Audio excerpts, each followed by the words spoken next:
Good morning guys. So nandito kami ngayon sa generator. Maaga kami nagising kasi nga kailangan namin umalis ng maaga kasi yung flights namin papuntang Finland. Pero ikwento ko sa inyo about dito sa hotel na to.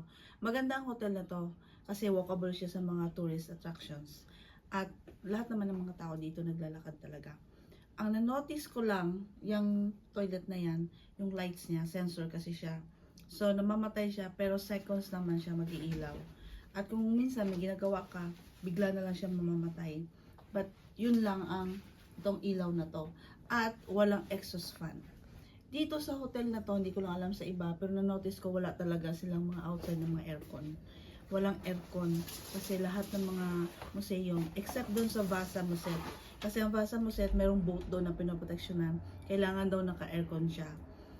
At itong hotel na ito, walang coffee na complimentary.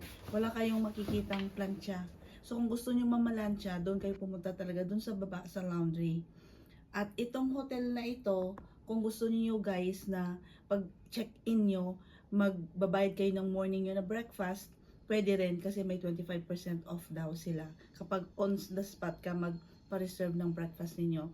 So ito lang ang room na to, medyo maliit. Pero tama na ito sa couple.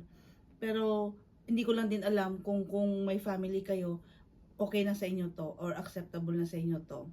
So yun lang guys. Talagang maganda dito, tahimik. See you!